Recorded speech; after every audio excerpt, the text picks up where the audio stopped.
We saw that wow, there was a real opportunity to help, users, especially at scale of Kubernetes, manage these kind of cost and performance related trade-offs.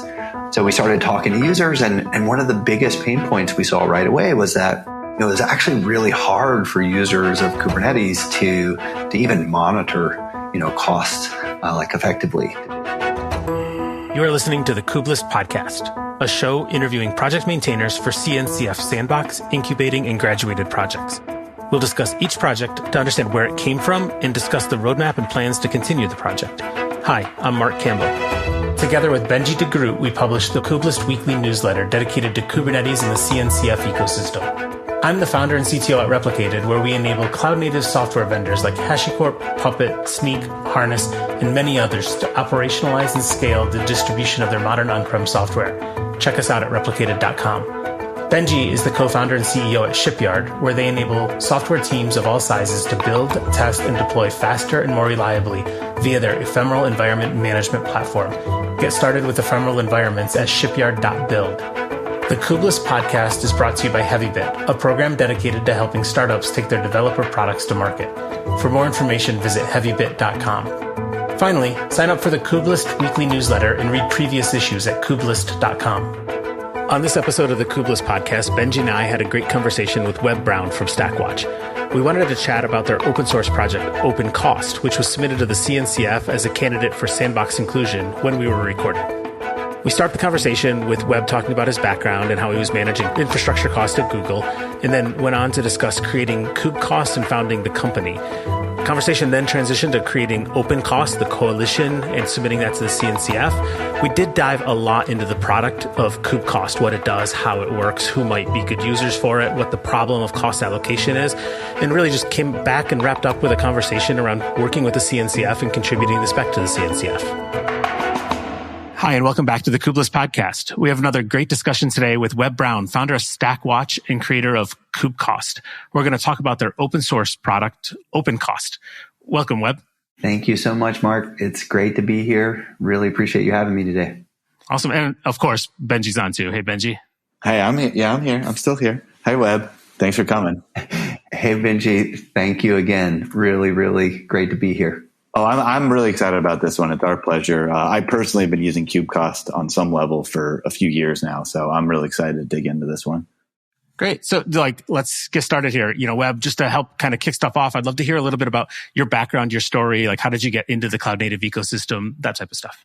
Yeah, absolutely. So before creating the Kubecost open source project in early 2019, my co-founder and I were both at Google between 4 and 5 years each. He was an infrastructure engineer. I was a product manager. We were both focused on infrastructure monitoring, broadly, but at first on internal platforms like powering Google's infrastructure and applications. My co-founder moved on to Google Cloud. I moved on to a DevTools team. And really throughout this effort, we were looking at this, different aspects of this relationship between cost, performance, health, reliability, et cetera. And what we saw is that on multiple layers, they're all, deeply interrelated. You can't think about, managing cost effectively without deeply thinking about the potential performance implications of either an application or configuration or infrastructure change. So we were fortunate enough to see some of our teammates join the Kubernetes effort, really early days. And we saw that wow, there was a real opportunity to help, users, especially at scale of Kubernetes, manage these kind of cost and performance related trade-offs. So we started talking to users, and one of the biggest pain points we saw right away was that it was actually really hard for users of Kubernetes to even monitor, costs effectively. When teams were coming from VMs, they typically had, relatively complex showback or chargeback, concepts in place. When they moved to containers that were really dynamic in Kubernetes environments, they had a much harder time. So that led to the birth of the Kubecost open source project. What created that difficulty and that change from the VMs? Was it really just the bin packing and all the different workloads running on a shared set of infrastructure? Yeah, great question. We think it's twofold. So first is just like the technical complexity, right? So just this notion that things are constantly being, rescheduled, more common that teams are using auto scaling. So like just resources tend to be shared more often. And then applications and infrastructure tends to be, more dynamic or ephemeral. So that's kind of part one, is just more moving pieces from a technical complexity standpoint. But part two is we also think like a downstream benefit from just the amazing innovation potential of Kubernetes as a platform and the way teams are using it a lot of the times, which is empowering a lot of different engineers throughout the organization to be able to ship applications really rapidly in a really decentralized manner, to where there's less of just like a small centralized team managing the entire deployment process. So you were at Google. You were working on Borg, is that right? So we were working on like infrastructure monitoring on top of Borg. Yeah. So doing like, anomaly detection and, device health, like monitoring and outage prevention, that sort of stuff. So that seems like an intense job to do that at the Google scale. Just since we're there, what any cool little anecdotes you can share with us that are something? 'Cause I could imagine that there were some crazy insights that you guys kind of just like flipped a switch and were like, oh my God, we're spending what on what? Yeah, I think some of them were like, just the absolute dollar amounts, right? Like to see an application that had been, deprecated months ago and it was still running and nobody noticed. And yeah, it was costing $100,000 a month or, stuff like that, where like, most organizations, that kind of stuff would be a really big deal, right? Just the like sheer, scale, so I would say like saw things in the like tens of millions of dollars, regularly. But I think that Google is a special place, for a lot of reasons, but it like had, different constraints from most, organizations in terms of like managing costs, right? So like we try to create a culture of transparency. I felt it was more at the like manager level and like a little bit less at the engineering level. Whereas we now see this like major trend where, more and more engineers are bringing costs in their Grafana dashboards or, looking at costs on kubectl. Definitely see, costs becoming more and more of a first class citizen. And these figures had been, like in place for years at Google. Whereas a lot of engineering teams that we see are just now kind of trying to have a sense for like, here's the cost of this microservice or namespace or application, et cetera.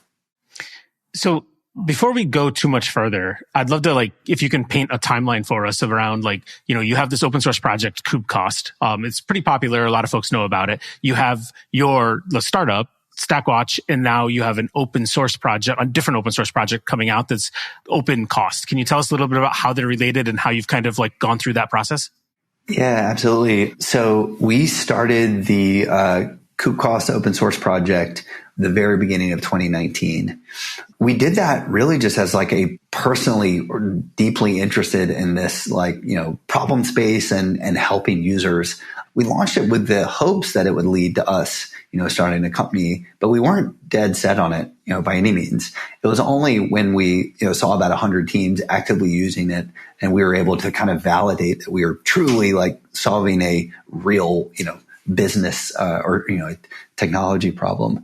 So fast forward about 3 months after we launched it, we formed our company. Fast forward another 3 to 5 months, we raised our first dollar venture capital and then brought on our first teammates. And if you look at where we are today as a company, we're a team of about 40 today, still mostly engineering backgrounds. And we've raised north of $25 million in venture capital. So, what we did is, right around when we raised money, we started building enterprise features on top of the Kubecost open source project that do things that are kind of very relevant enterprise settings, add RBAC and SSO, SAML, that sort of stuff. So we're really excited to launch this brand new effort that's called Kubecost. It's something that we're doing something we've never done before, which is working with a lot of partners in the ecosystem, basically to take a lot of our open source code, contribute more to open source, and then really build out a standard or spec around how to just measure costs in Kubernetes. because there's really no kind of uniform answer for like how this is done across different environments, different providers, et cetera. So we've got an amazing group of partners, and really excited to launch that, here really soon. You can think about it as like we're contributing a lot of our code base to that. And then the Kubecost project will then implement the open cost standard going forward, where again, open cost will be specifically aimed at measuring and monitoring the cost of containers or, containerized workloads in Kubernetes based environments. Got it. So is OpenCost really just the spec in order to like create a standard around it, or does OpenCost also have an implementation behind it? Yeah, so it'll have both. It will have our kind of core allocation engine, which is, a lot of the kind of like internals of the Kubecost project today. Most of that is open source now, but some of, there's be some additional code open source. And then it's combining that and conforming that to this brand new spec that's being created with, this group of partners across the cloud native ecosystem. I know you haven't quite launched it yet, so you might not be able to really name a bunch of names, but like what types of other partners are you working with? Are they financial services or just other tech companies, like to define this spec? Yeah, so a mix of like cloud providers themselves, as well as like end users, as well as like kind of, observability players that have been thinking about kind of cost on different dimensions. And we think that like mix or balance is really valuable. Obviously, like the cloud providers have been, hearing about this problem from, a range of users over the past couple of years as, Kubernetes adoption has just exploded. End users that are, like regularly struggling with the problem or, tackling it on a daily basis. And then observability players that think about this kind of fitting into their broader suite of, observability metrics related to different parts of, observing, a tech stack more broadly. That sounds like a pretty large coalition you're building over there. Can I ask, how did you start building that out? Obviously, we're not going to name names right now because it's not complete, but give me an idea of like, how do you get started on something like this? Like, how do you wrangle all those folks, and how do you start an open source project or a consortium or whatever the right term is? Yeah. So in this case, it was really cool where it almost like happened, whether we wanted it to or not, in the sense of like, just the adoption of the Kubecost project and some of the like functionality that was exposed, just kind of like drew others to start this conversation with us. So I think we started with like, 4 or 5, and that, really quickly grew from there. So I think, for anybody like thinking about doing something similar is like, my experience in this situation was just kind of letting it happen organically, which is like, starting with a, project that you think will be valuable, and then just really engaging from those that are using it and, getting value out of it. And, as part of this, we have submitted the project now to CNCF. Again, like drawing on this like amazing contribution from every partner that's been involved. So really excited to, see that have kind of a neutral governance home one day soon. That's a good path to go through, like have an implementation, get adoption of the implementation, let it mature a little bit, and then like take the lessons from that to build the spec, as opposed to the completely opposite angle, which is let's build the spec and then build an implementation. It's just so hard to get it right when you take that approach. Yeah, totally agree. At this point, we've probably worked with close to 1,000 teams. We've got thousands of teams using the Kubecost project today. I felt like from our experience at Google and, during that time, able to draw on a lot of different, scenarios. And, there's a lot of complexity here, and it's complexity that is at the intersection of your tech stack, but also your organization. To just pick one example of, again, there's this notion of shared costs in Kubernetes, whether that be like the kube system namespace or a monitoring namespace, and different teams think about that, sharing those costs differently. And ultimately it can be driven by something as simple as like, well, who manages your clusters and who has the ability to like influence those costs, for example. So there's a lot of complexity here. And it wasn't until we saw many different variations, outside of Google that we felt like, we were in a position to like, comment in a really deep and meaningful way across, the flexibility and controls that you may want to have in different deployments. So that's super interesting. And I think that I think what's funny here is that, when describing how to do this, it's really the right way to build any product. And that is get the feedback from the users before you start telling them what the right solution is, which is lessons that we've all heard and we all try and use every day. But it's a great example of you guys really executing on that. So to switch gears a little bit, just going back to Cubecost for a second, I can tell you my personal Cubecost story is 2019. I'm a high-priced Kubernetes consultant, firing up clusters for people left and right. We got a bunch of startups with all kinds of Google and AWS credits to burn. I think actually it was specifically GCP credits to burn. And all of a sudden, some of these companies started doing really well, and they got a CFO or whatever, and they're like, "Oh, how much are we spending on this?" We're like, I don't know. And we found Kubecost, and it was a very, very, very easy thing to install. So I've been an early user of Kubecost. I probably don't use as much as I should these days, but I think what's really interesting is how I remember getting value out of Kubecost. Like within I think I installed a Helm chart and that was it. And then all of a sudden I had this dashboard that I could proxy into that would, maybe not the best CSS I've ever seen, but I appreciated it nonetheless. So just talk to me, what were the original goals for Kubecost itself? And are you aware of how good a job you did at just making it accessible right at the beginning, and how much energy did you put into that? And just let's talk about the product a little bit. That's amazing feedback. I had not heard that story, so really appreciate you sharing.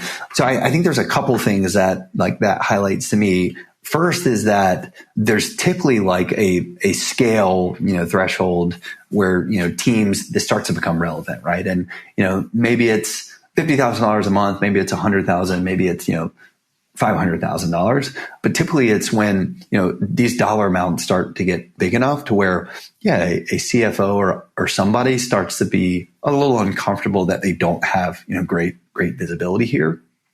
And now that, Kubernetes itself is managing billions and billions of dollars on compute, we're just seeing more and more companies hit that threshold. But yeah, from there, we have been really focused since day one of just this being super simple to install and get up and running and get value from. We tried to, from the day one, create an installation or create a first day experience that we as engineers would want to use and be happy with.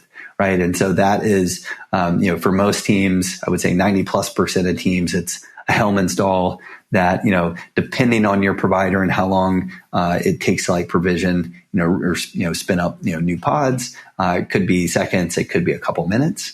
And then from there, by default, we're scraping data every minute. That's configurable, but we would start collecting information. So within, a handful of minutes, you should have real, visibility and really even start to get insights on your environment. And I think you touched on kind of the two pain points that we saw, which was one is just observability is really hard here. Again, a lot of teams, it's hard to say the cost of a cluster, the cost of a namespace, or however they logically group applications.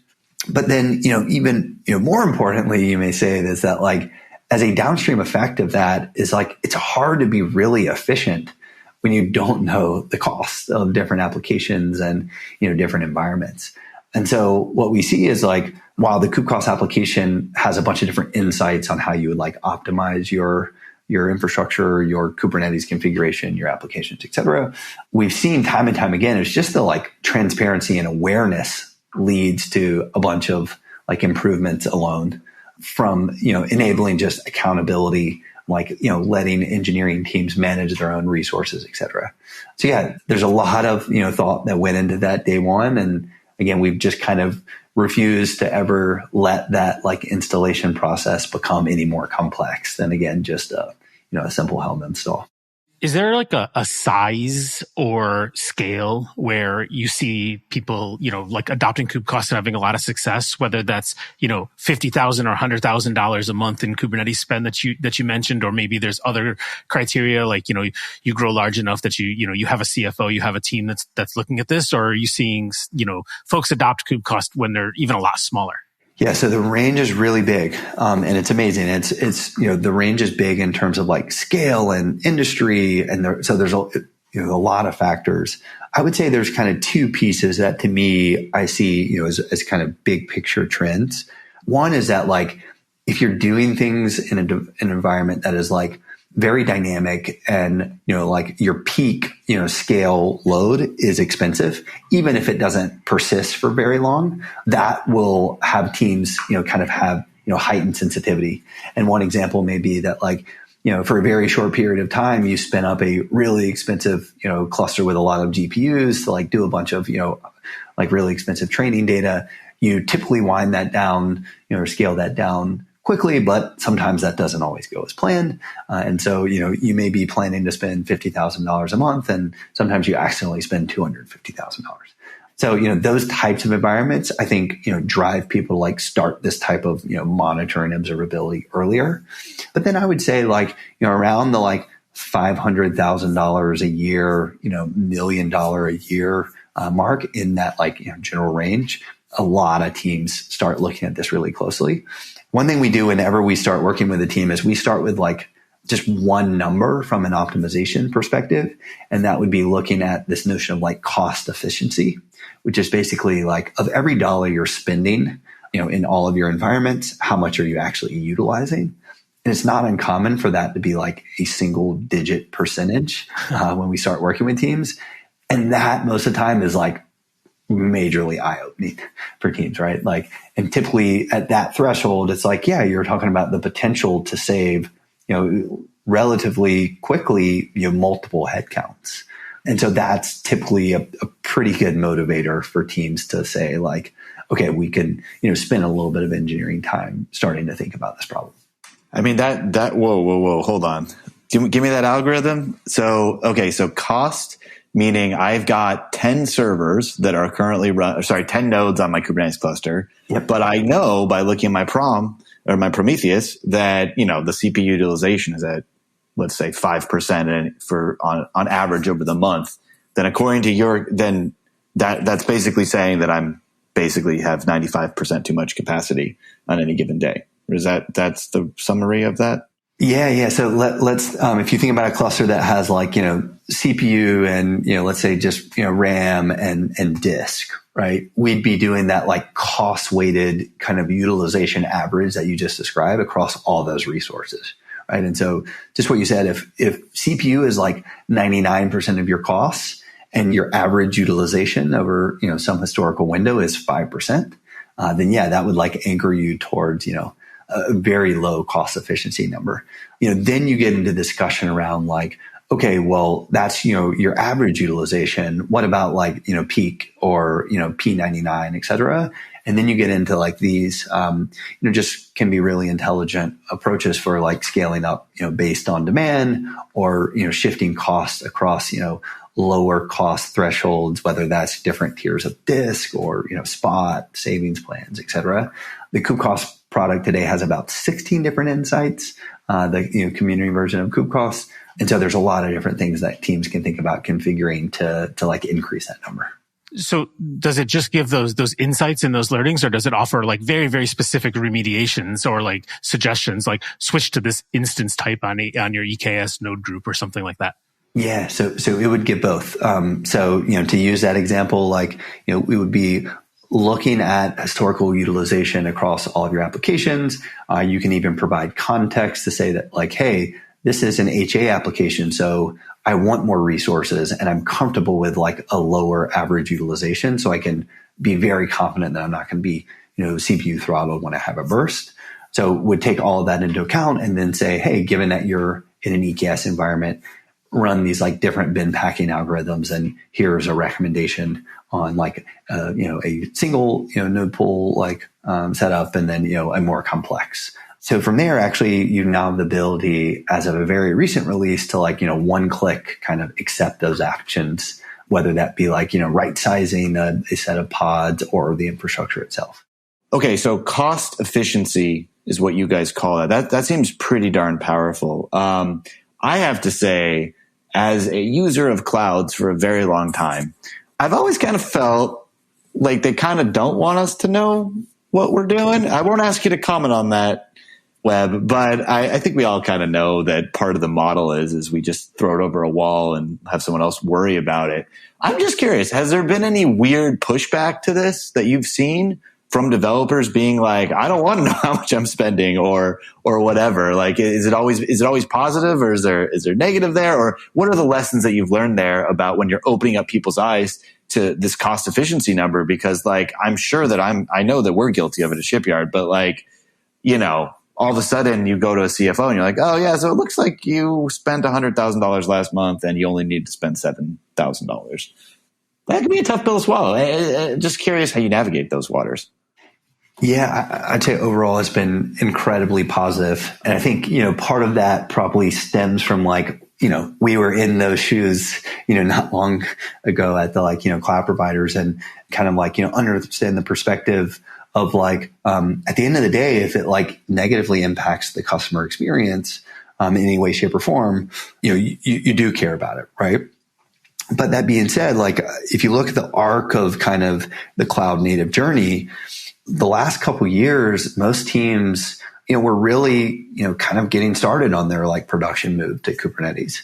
And so there's a lot of, focus on kind of say, day one problems, but like, getting applications to be up and running, like for the first time, and then making sure they're secure and reliable, et cetera. Cost typically comes after that. And, I think as a result, you're starting to see, cloud providers be more and more, focused on it and think more and more about it. I think, we've already seen that shown with just kind of involvement of some great cloud provider partners in the open cost effort. But I think, the other insight is, if you look at the CIO's perspective or CFO's perspective, and they're betting on Kubernetes in a really big way because, it's a no-brainer. There's all these amazing innovation benefits and, scalability, flexibility, et cetera. There's oftentimes this piece of, just getting them comfortable with the fact that they will have, some observability and some guardrails and some ability to manage cost. And so from that perspective, again, very much see the cloud providers realizing that this is a way to, get teams comfortable with, scaling their workloads in, different cloud environments. And again, I think that's only really now coming to the forefront as you're talking about like, tens of billions of dollars, being managed in Kubernetes platforms today. I'd love to dive into a little bit more about what the product Kubecost does. You're right. Like we talked about, like, the initial example that Benjie mentioned was CPU utilization, right? That's useful, but I don't think that that's like the depth of what the product actually does. Just kind of like poking around the website, like cost allocation is something that cloud providers can't really do, and Kubecost can do that. Can you help me understand a little bit about what that is and how you're able to do it? Yeah, absolutely. So that like cost allocation piece is really the like core of this observability problem. So, to go back to the example from earlier, you're in a large scale, EKS cluster with, hundreds or thousands or maybe even, tens of thousands of nodes across, a different set of clusters. And you're running, different instance types. You may be running across AZs, across regions, again, across multiple clusters. You have RIs, you have savings plans, you're leveraging Spot elsewhere, and you have, a combination of Kubernetes controllers across deployment, stateful sets, et cetera. You're using auto scaling to actually come back and say, here is the cost of an application in that environment is really, really complex. And so what Kubecost would do by default, you helm install it, it'd be using public AWS pricing. And then at any point you can integrate it with your cloud account, and it would then kind of reflect your actual bill. And that could be because, again, those savings plans, Spot, et cetera, being applied. It could also be that you have an enterprise discount applied on top of it. Kubecost would kind of reconcile any price, in your infrastructure to what your actual bill says. So that's incredibly powerful as like a foundational problem to solve, because now that you know the cost of, everything in your environment, you can now start to think about, budgets or policies or alerts with a degree of accuracy that just wasn't possible, before that was in place. Yeah, that's actually super cool. So that will actually then go even like into the Kubernetes cluster, not just like looking at the cloud provider, but like taking the control plane and the shared infrastructure cost and like calculate the ratio of the cost that's using, put it back to that application. Yeah, exactly. So, one example would be, you deploy a new stateful set in your environment. It gets scheduled on, say, like multiple nodes. We'd be looking at, the amount of resources it's requesting, using, the cost of those resources on those particular nodes, and then can, aggregate that in any dimension. So if you want to look at, that cost by labels or annotation or namespace, or just for that particular, stateful set, you can look at that, in any different dimension. And again, have a bunch of configurability on top of that to say that, this is actually a shared resource and it should be, distributed in this fashion across my other tenants, et cetera. So the only thing I really need to do is just make sure like my apps have some label or annotation or some grouping, and then Kubecost can figure the rest of it out. Yeah, and there we really try to meet, teams where they are. And oftentimes teams are already, have some sort of structure just to determine owner or, tenant isolation. So it could be labels, it could be annotations, it could be just, namespaces. We even see things like, teams having, an entire, cluster or node pools with taints and tolerations for different tenants. So, a lot of different ways in the Kubecost project to slice and dice that data. So one question, I have a few questions, but one question that I have is, let's just say that I am very, very, very privacy driven, security conscientious, and I don't want Kubecost to know my utilization exactly, or maybe there's just some metadata in there. Like, does my info stay on my own cluster, or what's the data model around where my data lives? Yeah, it absolutely does. This is another thing that is super important to us. We talked about just kind of building the product experience feature that we wanted to see from day one. And that was, we wanted to be able to install the product in minutes or less. We definitely didn't want to have to get on the phone with anybody from sales or anything to install the product. And we felt that we should have total control and ownership of all our own data. So by default, nothing ever leaves your environment. You can even, lock down namespace egress where Kubecost is installed. By default, we ship with a persistent volume where, there's a time series database and caching layer data stored locally in that cluster. You can choose to write that to, say, an external storage location like an S3 bucket, of which you own and control completely. So that, all three of those aspects are super, super important to us. That said, we do now have a hosted product that's in limited availability that we're actually testing with a handful of users that say we would prefer to you managing our data plane for us, where we would just ship a really small, single pod agent and push metrics to us remotely. So that's more of a SaaS model then at that point. Exactly. Yeah. Got it. I mean, because that is something I remember explicitly being oh my God, I love this. They're not I'm running this on a pod. I'm not the interface itself was on a pod, not actually going to someone's website that has all of my information that I don't want them to have. I have to tell you that what I do with my company, with Shipyard, let's just say this. Every one of our customers has a single tenant cluster. And it's been like that since the beginning. And we abused Kubecost in a few tricky ways at the beginning there and got away with some stuff that we probably shouldn't have gone away with. Sorry about that. But I don't know why. It's not a confessional. I'm sorry. But I just felt the need to tell you I'm sorry, Webb. But it made me love your product. I will say that so very, very much. Today, if I am signing up for Kubecost and let's just say I've got, I won't be specific about Shipyard's numbers, but I've got, let's just say 10s, 20s, 30s, hundreds of clusters possibly. But each one of them maybe only has a few nodes. That would fall into the business class, right? But then all of my data is living on each one of those individual clusters. And so no one sees my data, my customer's data. It's just this unified thing that is pretty great. And then it can also help me figure out how to make those clusters more efficient for my customers. Is that correct? Yeah, that's exactly right. First, appreciate you sharing that story, and I think it speaks to how we think about building products, which is if you could see my face when you were telling that story, I have a big smile on it, and it's we want to be helpful, first and foremost, and above everything else always. The reason, so we've got, on top of the community version of Kubecost, we've got two paid tiers, a business tier and an enterprise tier. Business tier allows you to do just what you said, which is like toggle back and forth between, unlimited versions of clusters. We've just found that users generally find above, say 3, 4, or 5 clusters to have like a single interface to where they can easily transition across. But then the enterprise product itself deploys with like typically a different architecture, which is commonly backed by like a storage bucket, and then uses like a Thanos or Cortex to build just a totally unified view of everything.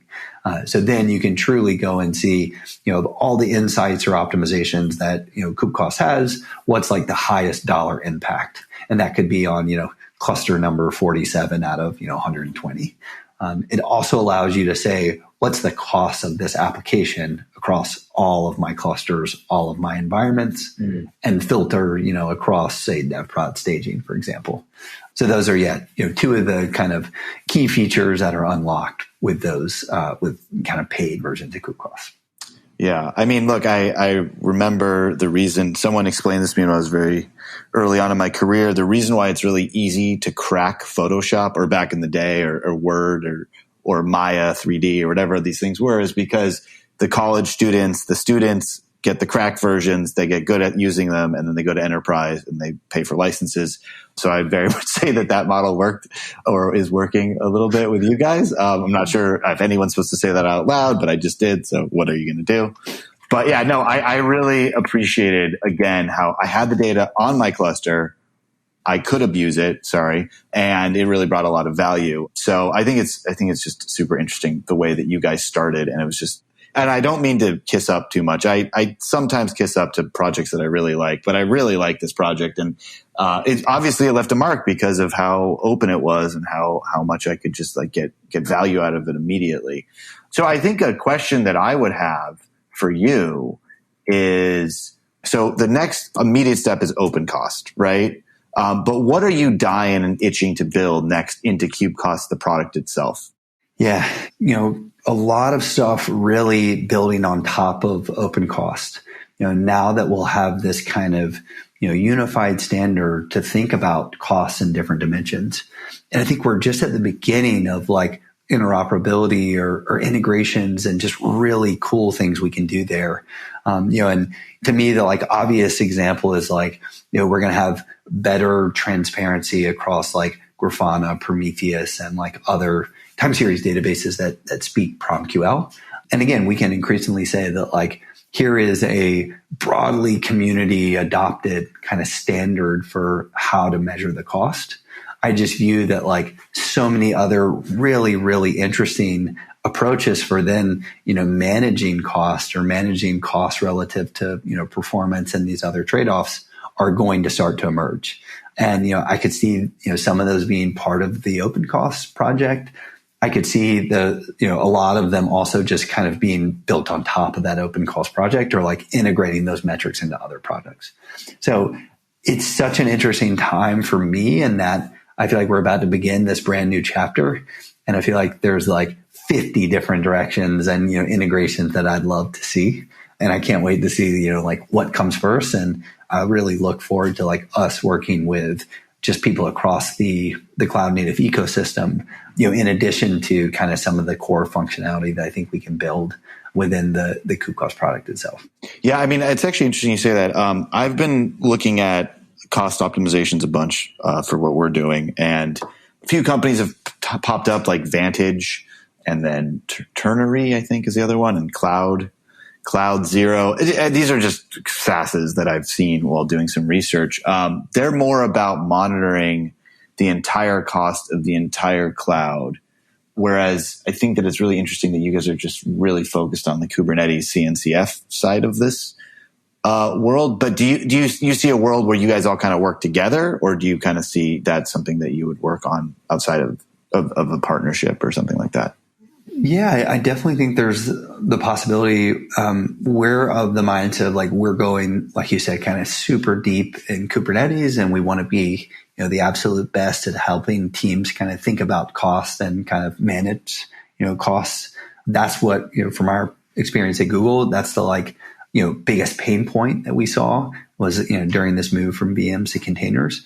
But ultimately, like the intersection of cloud, kind of general cloud service cost data, and, container, kind of deep insights is super, super interesting. We've got a couple, partnerships that are kind of early days. And I definitely want to see us, do more here as time goes on.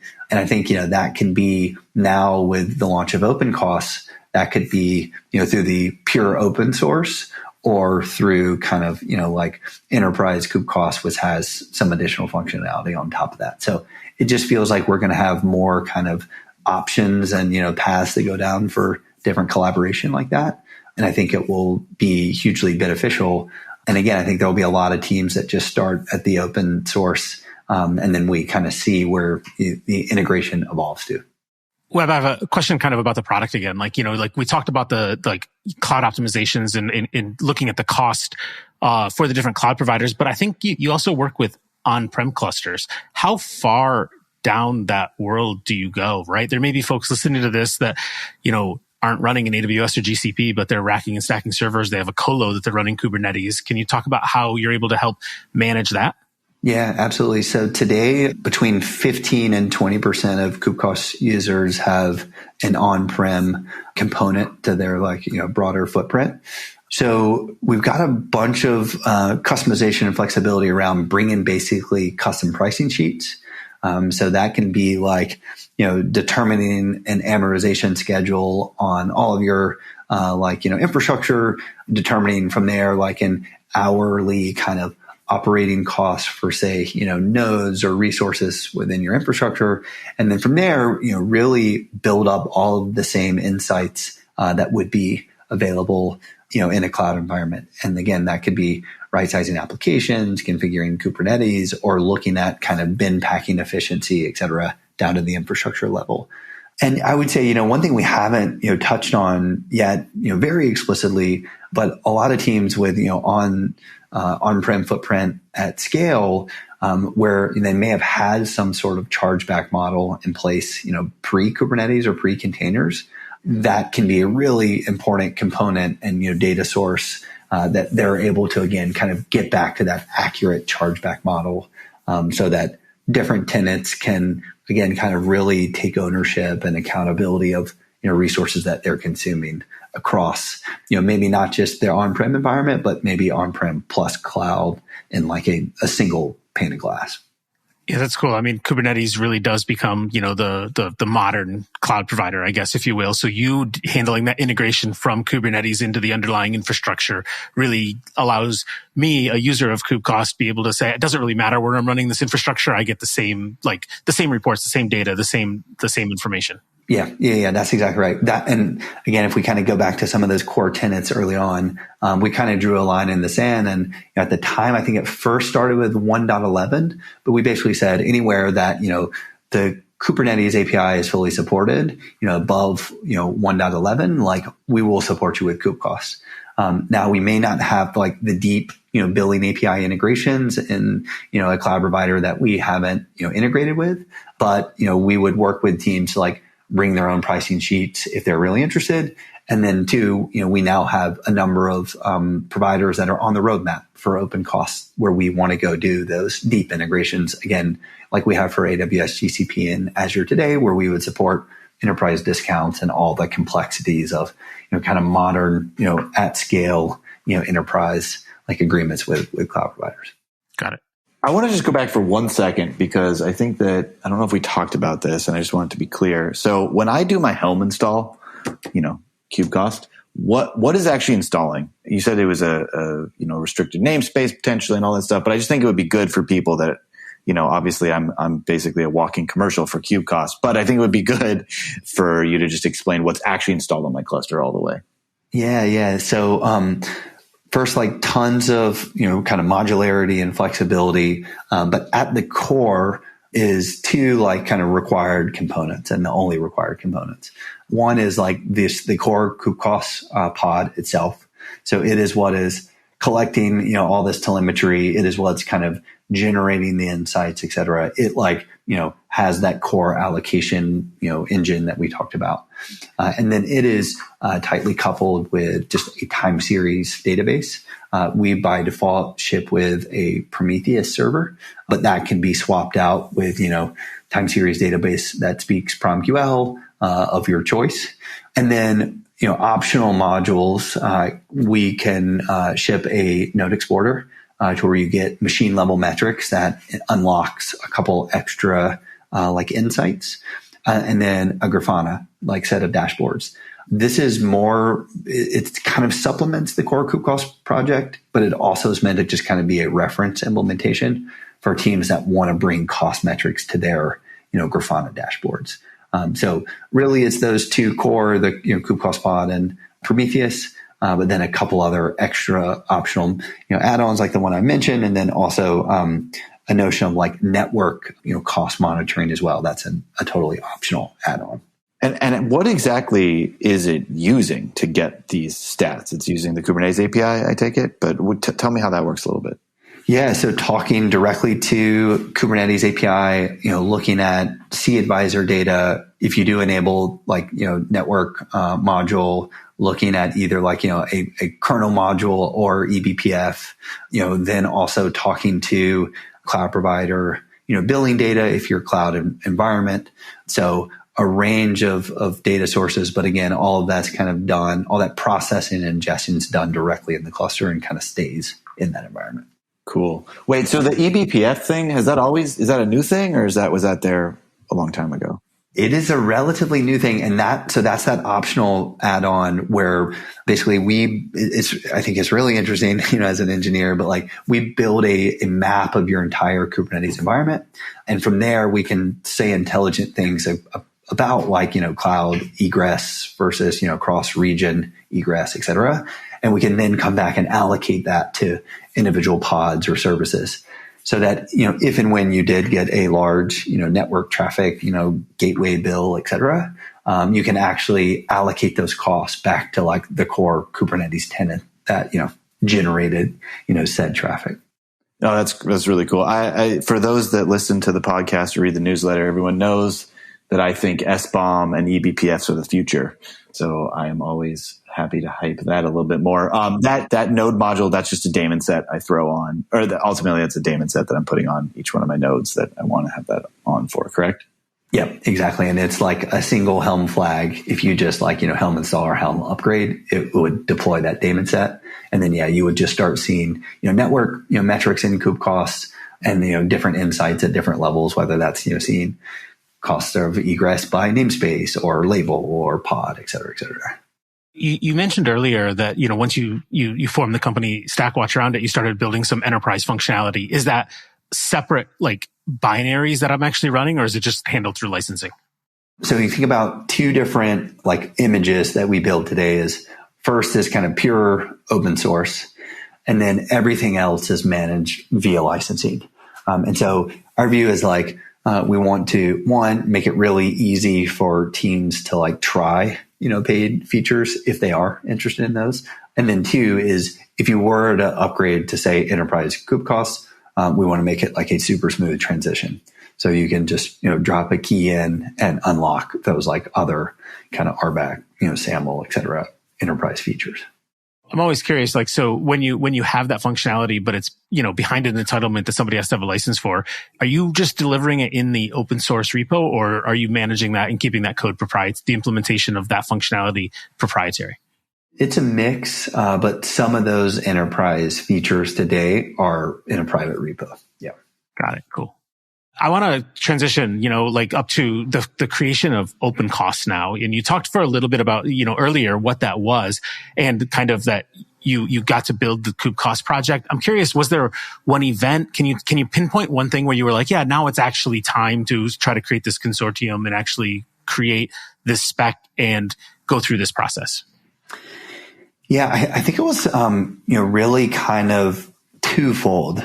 One was, partners kind of, coming to us and seeing what you're working on. We're struggling with the same problem in this capacity. Could we look at, doing something together, or do you have anything we can leverage, or, does your open source do this, et cetera? So I think it's like, partner engagement. But I think also there was this other piece, which is, after working with close to 1,000 teams, we'd seen a large number of enterprises kind of roll their own solution here. And that could be, varying degrees of complexity, some just kind of like Grafana dashboard, others like, building things on top of Prometheus, and others kind of like building their entire end-to-end observability stack. And, after seeing, I would say, more than 100 of these, we saw that like, basically all of them came to different answers, right? And like approached it, the problem from a different perspective. And seeing that really combined again with kind of the partner discussion really highlighted the pain point that without like, common definitions and, really a common standard, there's going to continue to be a lot of different ways to think about costs. Again, just because there's enough complexity here that, teams will continue to kind of build their own solution, getting to their own answer without, more and more kind of guidance from those in the community. So when you actually decided to do this, like how much of a discussion did you have as a team to decide, let's not only create the spec, but actually like put it in the CNCF and go through that project versus just, we have an open source project, we can define a spec, we can put this on a GitHub repo. What is the value in actually like contributing that spec to the CNCF and going through that whole process? Yeah, we had a fair amount of discussion about it within the team, and it's interesting because day one when we launched the Kubecost project, we had ultimately an intention and a goal to contribute either all of that open source or some portion of it to CNCF. But fast forward, call it 2+ years after launching that project and having a bigger engineering team. We had a lot of discussions around what's the best way to do this, and what's the best way to, segment code and, put a governance model in place, et cetera, et cetera. So a lot of discussions there. And ultimately it was around like, how do we do the right thing for the community? And how do we also put ourselves in a position to like still be able to build a lot, quickly on, for the Opencost project itself, but also on top of the Opencost project, because we still feel like, again, kind of early days for, this effort and kind of, bringing cost as kind of a first class observability metric. So, we had a lot of discussions there, but ultimately it was like, really kind of bringing these partners in, and having conversations there, to just seeing all the benefits from having this in just a neutral kind of like, third party governed environment, because just the amount of ideas and input we've gotten through that process, once we stated those intentions and once we kind of, developed this in a kind of community first way, have been huge. And, a totally different approach from, us kind of building V1 of Kubecost, kind of just with customer conversations, but really kind of taking just our own shot of it at the beginning. Got it. And I think there's a lot of CNCF sandbox projects and applications right now. There's a discussion on the TOC mailing list around like changing some of the process. I'd love just to hear if you can share a little bit about like the timeline and your thoughts on the process. So just overall, what's it been like? How long has it taken? Like, when do you think I don't think that it is a sandbox project yet. Have you gotten any feedback from the TOC along the way? So yeah, we've submitted it. It is in the queue now. I believe when we submitted it, there were, 15 to 20 projects in front of us. We probably first submitted it, about 2 months ago. And I think we're at like, the very, front of the queue now. So from our perspective, like, it's moved pretty quickly. We were able to talk to a couple of TOC members and, just gave like really, really helpful guidance in terms of like how they think about that and how they think about, going into the sandbox and preparation for incubating, et cetera, et cetera. I have seen, some of the discussion. I think it's like, really interesting perspectives. From my perspective, it's like, there's a lot more projects that are, really interested in being, part of CNCF sandbox, which overall is a great thing. I think it's also kind of a good time to reflect on kind of why the sandbox exists, the value it's providing, and if that is kind of changing, over time. But yeah, overall, from my perspective, things have moved, pretty quickly, but, hopefully going to get early feedback on submission here pretty soon. For what it's worth, I think that's a pretty good approach when you have like a relatively successful open source project, and a commercial entity behind it, just realizing that like instead of donating or contributing your project to the CNCF, you can actually like contribute a reference spec and a reference implementation that your project implements, allowing like really opening the door to competition, but keeping control of your commercial entity, your business. Yeah, at the end of the day, we think about it as like we want to help the community kind of build this, standard that doesn't exist today. We then kind of want to build a bunch of cool stuff on top of it. But yeah, we would love to see everybody involved in, pulling this standard together and increasingly us just being, one small voice, in this like broader group, which is driving this effort together. And again, already we've seen that become true where, we're increasingly just, one small piece to a great group that's bringing, fresh ideas and details to the spec as it stands today. Yeah. So, talk a little about your existing community, because obviously it's going to grow, hopefully, and you're going to get more support from the sandbox stuff if and when that happens. But talk about like the last few years and building out Cubecost and how the community's grown and the contributions there. And I bet you maybe had a few hires out of that, and just tell us some highlights about the community with the existing Cubecost. Yeah, a lot of the Kubecost community has kind of come together organically. We don't yet have someone focused on it full time.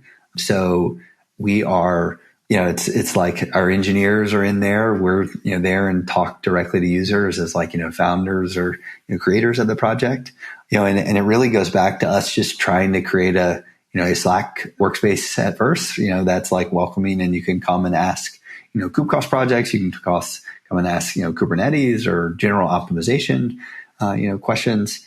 Today we've got, I believe, about 2,000 users in that community today, but really on our side, looking to invest and just really engage with that community in more and more, meaningful ways, going forward. But, it doesn't look, too much different from when we first started the project, which is just, a couple engineers getting together saying like, here's how we're thinking about, optimization, in the world of cloud native. So, okay, this is all super cool. Now I have to ask you the question I love to ask everybody.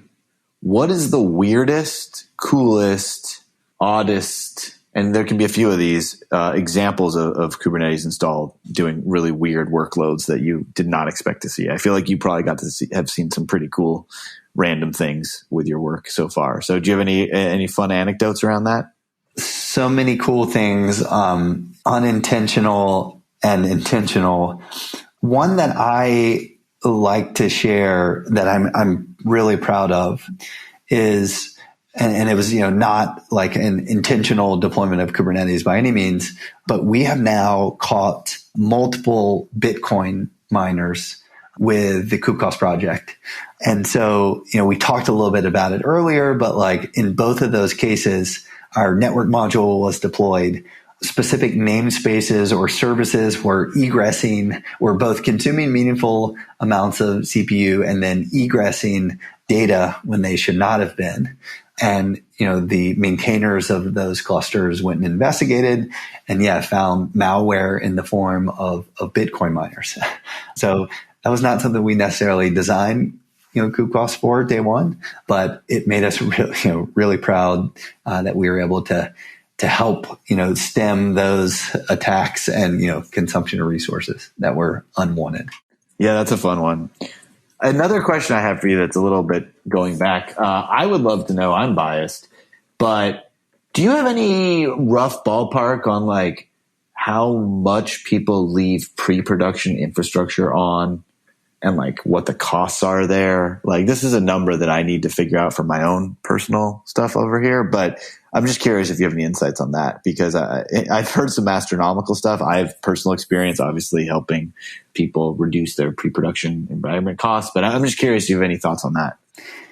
It varies. And, one of the big things that like drive that variance from my perspective is one, there's like, some organizational or kind of like understanding your application and how you're building microservices, et cetera.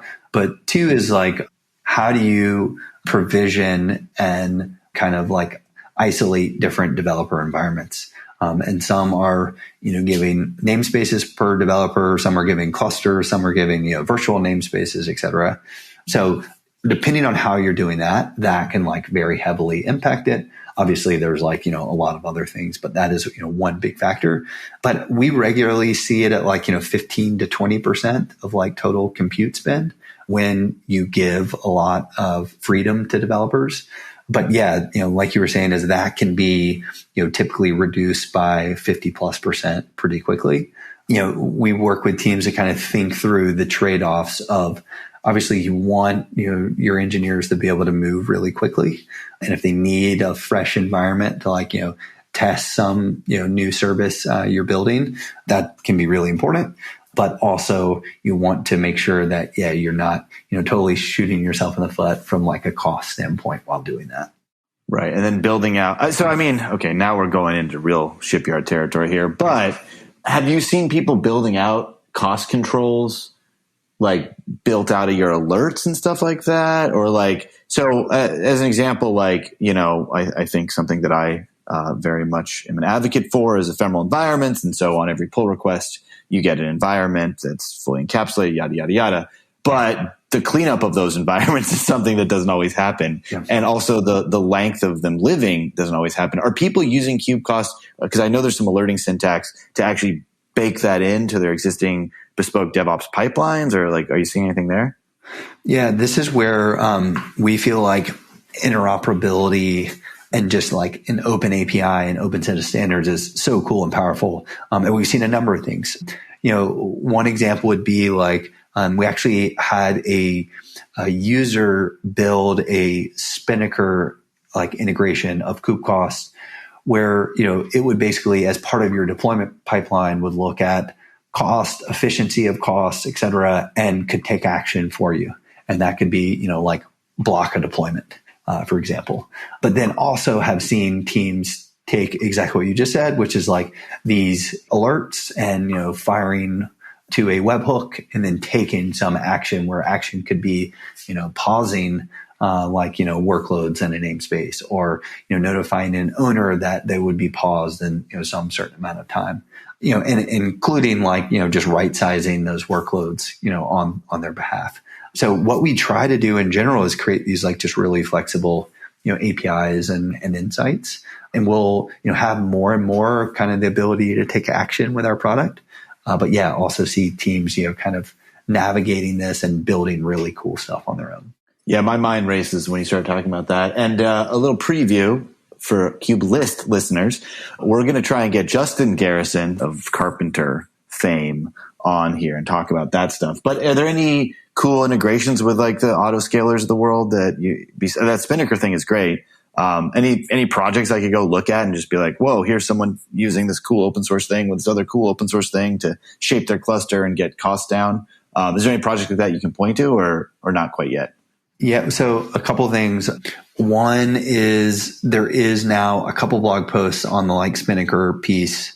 I believe there's like a user blog post and now we have one. And I believe the Armory team has one, but like for sure a user plus us. Then I think a really cool place to look also is the like Kubecost community version integration with the cluster autoscaler. There it can basically just give insights into kind of why autoscaler behavior, is what it is. And that could be like, why isn't my autoscaler, scaling down like I would expect it to? So those would be two that, could be, cool, like, open source integrations to check out. There'd be a handful of others.